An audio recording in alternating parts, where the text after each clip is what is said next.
Bonjour à tous et à toutes, j'espère que vous allez bien. Aujourd'hui on s'intéresse à un régime dictatorial qui va sans doute parler à de nombreux d'entre vous, soit de nom, soit en ayant assisté à sa chute le 25 décembre 1989. Durant 24 ans, la Roumanie subit la dictature un peu extravagante mais aussi un peu unique dans l'histoire des dictatures, celle de Nicolae Ceausescu, dictateur mégalomane, paranoïaque. Mais entre privation et terreur, la Roumanie de Ceausescu est sans doute l'exemple le plus parlant du communisme en Europe de l'Est. Plongée dans la misère, la dictature communiste la plus singulière d'Europe, celle de Nicolae Ceausescu, qui y avait associé étroitement son épouse Elena, chose qu'on ne voit nulle part ailleurs. C'est pour ça que la dictature de Roumanie est un peu unique, car le dictateur n'est pas seul à diriger. Sa femme est étroitement liée aux décisions politiques. Elle est elle-même première ministre. Vous voulez en savoir plus sur la dictature de Ceausescu? Venez avec moi. C'est sur les ruines du régime pro-nazi du Conducător, le maréchal Ion Antonescu, que le parti communiste roumain PCR, soutenu par l'armée rouge soviétique, prend le pouvoir en Roumanie le 6 mars 1945. À cette époque, l'organisation de jeunesse du parti est dirigée par un certain Nicolae Ceausescu. Né dans une famille de paysans, le 26 janvier 1918, celui-ci avait rejoint le PCR dans les années 30 et avait rencontré Elena Prescu, née en 1915, qui deviendra sa femme en 1946. Arrêté par la police d'Antonescu en 1940, Ceausescu avait été interné au camp de Târgu Jiu, où étaient enfermés les prisonniers politiques. Comme pour de nombreux pays de l'Est, l'entrée 44 ans plus tôt de la Roumanie dans la sphère communiste découle de la Seconde Guerre mondiale. Invasion nazie, instauration d'un régime collaborationniste, résistance, retournement à la fois intérieur mais aussi extérieur, appui et intervention de l'armée rouge. Victoire au bon soin de l'Union soviétique de Joseph Staline. Dans la logique du partage de l'Europe, décidé un peu plus tôt à Yalta, entre les alliés, le parti ouvrier roumain, qui est communiste, s'empare du pouvoir en Roumanie en mars 1945. Bien que son roi Michel Ier ait résisté aux nazis, la monarchie est quand même abolie 2 ans plus tard. La République populaire roumaine est proclamée le 30 décembre 1947. Elle devient membre du pacte de Varsovie, alliance militaire autour de l'Union soviétique face à l'OTAN. Homme d'appareil d'origine modeste, Nicolae Ceausescu devient secrétaire général du Parti ouvrier roumain en 1965, à la mort de son prédécesseur. Le titre vaut direction du pays, mais ce n'est qu'en 1974 qu'il y ajoute celui du président de la République roumaine. Durant sa jeunesse, Ceausescu avait croisé l'un des cadres du PCR, Gheorghe Georghievci, qui devient en 1945 secrétaire général et à ce titre le principal dirigeant de la République populaire roumaine, officiellement constituée le 30 décembre 1947. Ce stalinien s'entoure de fidèles parmi lesquels Ceausescu, qui va connaître dès lors une ascension fulgurante. Ministre adjoint de l'agriculture en 1948, ministre délégué aux forces armées avec le grade de général en 1950. Il gravit en parallèle les échelons du Parti communiste rebaptisé Parti ouvrier roumain en 1948, membre du comité central en 1952, puis du bureau politique en 1954. Il apparaît alors comme le numéro 2 du parti. De fait, à la mort du secrétaire général au mois de mars 1965, Ceausescu lui succède en tant que secrétaire du parti communiste et donc, comme vous l'avez deviné, à la tête du pays. Pour marquer cette transition, et c'est important de le souligner, Ceausescu prend 2 décisions symboliques. La République populaire roumaine devient la République socialiste de Roumanie, tandis que le parti reprend son nom d'origine. Il s'inscrit cependant dans la droite ligne idéologique de son prédécesseur, après avoir dirigé le pays d'une main de fer avec le concours d'une police politique fondée en 1948, le département de la sécurité de l'État. L'ancien secrétaire avait timidement libéralisé son régime dans le contexte de la déstalinisation. Bien que fidèle à Moscou, il avait adopté une ligne nationale plus autonome au sein du pacte de Varsovie. Le nouveau dirigeant consolide son autorité en cumulant les fonctions de président du Conseil d'État en 1967 et président de la République en 1974. Il se distingue des autres dirigeants du bloc de l'Est par son indépendance idéologique. Il défend en effet une ligne nationale communiste qui se manifeste par des prises de position diplomatiques originales. Ceausescu refuse ainsi de participer au coup de Prague en 1968. Il signe un traité de défense avec la Yougoslavie alors que Tito s'était lui-même émancipé de la tutelle soviétique depuis 1948. Déjà sous l'ère Staline, alors que les autres pays du bloc communiste tremblaient à l'idée de contrarier Staline. Il refuse de prendre parti entre Moscou et Pékin lors des crises sino-soviétiques des années 65-76 et multiplie les rencontres avec des dirigeants occidentaux, à savoir le général de Gaulle en 68 et Richard Nixon en 69. En 1984, il ne participe pas au boycott des Jeux Olympiques de Los Angeles. En politique étrangère, la popularité du régime de Ceausescu sur la scène internationale est à son zénith. La Roumanie est le seul pays du bloc de l'Est qui ne participe pas à l'invasion de la Tchécoslovaquie par le pacte de Varsovie en 1968 à la suite du printemps de Prague et qui ne rompt pas non plus ses relations diplomatiques avec Israël après la guerre de 6 jours. Ceausescu conclut alors un traité de défense avec la Yougoslavie, refuse de prendre parti dans les querelles intestines communistes qui opposent l'Union soviétique et la Chine. Du 14 au 19 mai 1968, Nicolae Ceausescu reçoit la visite du président français Charles de Gaulle, acclamé à Bucarest. En 1969, le président américain Richard Nixon se fait également acclamer à Bucarest, alors qu'il passait dans son pays pour un bourreau de Vietnamiens et de soldats américains dans le contexte de la guerre du Vietnam. La Roumanie sera cette année-là le seul pays du bloc de l'Est à diffuser les images du premier homme marchant sur la Lune.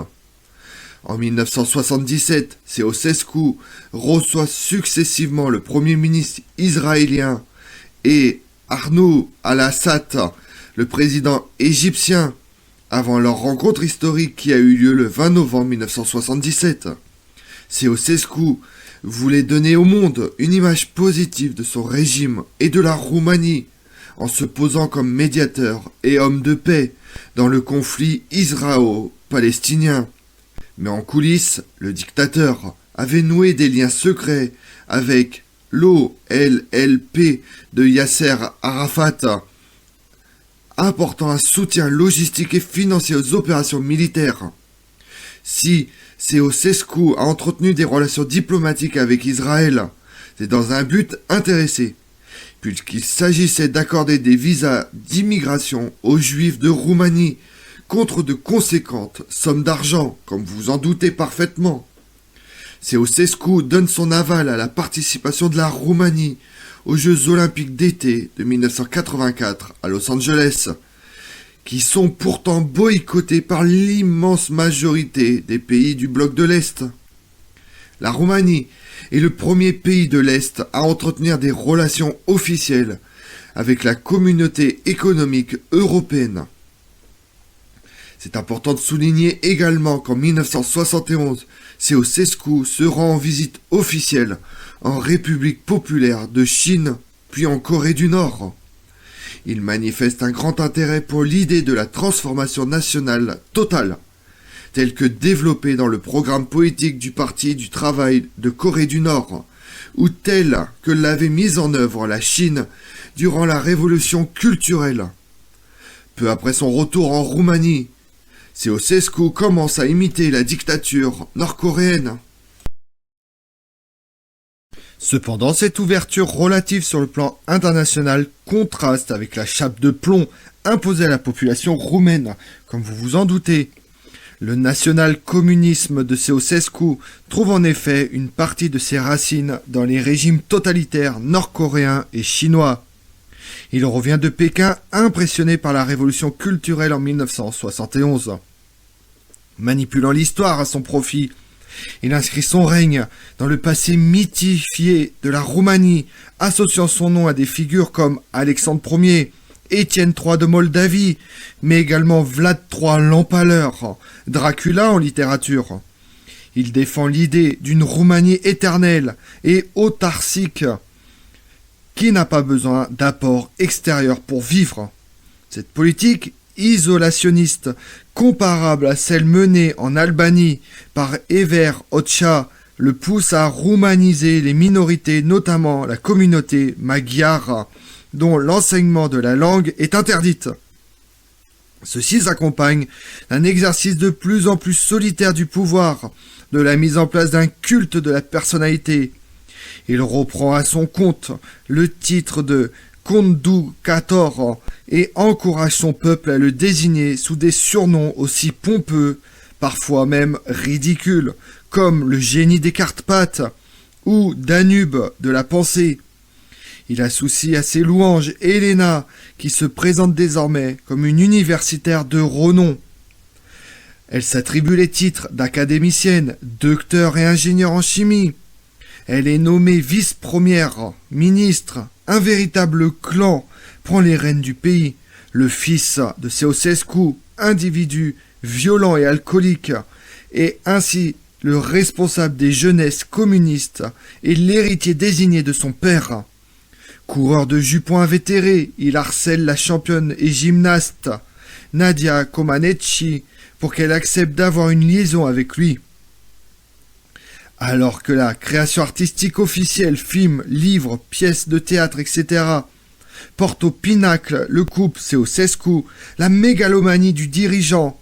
Il fait raser un quartier entier de la vieille ville de Bucarest afin de bâtir l'immense maison du peuple regroupant en 1984 tous les organes exécutifs du pays. S'accompagne d'un durcissement autoritaire du régime. La répression toujours menée par la police secrète frappe les opposants et les dissidents qui doivent s'exiler pour échapper à la prison. Les deux autres enfants du couple, c'est important de le souligner, ils ont eu 3 enfants. On a parlé du cadet désigné comme héritier. Les 2 autres enfants, Valentin né en 1948 et Zoya né en 1949, rompent tout lien avec leurs parents. Obsédé par l'espionnage, il fait placer des millions de micros dans le pays, dans des téléphones, dans les murs, dans des vases, ce qui permet de mettre le pays entièrement sur écoute. L'oppression est également morale et sociétale. Sous prétexte de relancer la natalité, Ceausescu interdit l'avortement et restreint le droit au divorce en 1966, tandis que les couples sans enfants sont soumis à des taxes. Si le nombre de naissances augmente, les familles les plus défavorisées ne peuvent subvenir aux besoins des nouveau-nés qui sont fréquemment abandonnés. Ils sont alors placés dans des orphelinats délabrés où règne une surmortalité tragique. Voulant assurer l'autosuffisance de la Roumanie, Ceausescu mène une politique économique désastreuse. Malgré sa richesse pétrolière et agricole, le pays s'endette lourdement. Exhorté par le FMI à résorber ses déficits, Ceausescu, piqué au vif, entreprend de rembourser entièrement ses créances en 9 ans. Cet effort financier s'effectue au détriment de la population soumise à une rigueur drastique et au rationnement alimentaire. Le régime s'effondre en quelques semaines dans le contexte de la chute du bloc de l'Est. Des troubles éclatent le 17 décembre 1989 dans la ville de Timișoara, où le sécuritaire ouvre le feu sur des manifestants hostiles au gouvernement. Cette fusillade connaît un retentissement international en raison de la diffusion d'images supposées de victimes. Il s'agissait en fait de corps déterrés d'un cimetière de la ville, et l'annonce tout aussi fausse de milliers de morts. Les affrontements se propagent à Bucarest à partir du 21 décembre. Ceausescu et Elena tentent de fuir, mais sont capturés le 22 décembre au terme d'une parodie de justice. Leur procès ne dure que 55 minutes. Ils sont condamnés à mort et aussitôt passés par les armes le 25 décembre dans la base militaire de Targoviste. Cette exécution expéditive permet à certains dignitaires communistes d'apparaître comme des démocrates. Comme on l'a vu, en 9 jours, la Roumanie, en cette toute fin des années 80, devant le monde ébahi, s'ouvre par une insurrection populaire que vous avez peut-être suivie en direct à la télévision. Elle se conclut le 25 décembre 1989, en milieu de journée, après 34 années de règne. Elena et Nicolas Ceausescu sont abattus à la sauvette d'une rafale de Kalachnikov après 1 heure de simulacre de procès dont le verdict était déjà couru d'avance. Je vous remercie d'avoir suivi cette vidéo en ma compagnie. Si vous voulez connaître mes autres vidéos, retrouvez-moi sur ma chaîne YouTube Tout sur l'Histoire avec Damien, mais également sur les réseaux sociaux, Twitter et Instagram, Histoire Damien. Et pensez à liker, commenter et vous abonner. Je vous remercie à tous.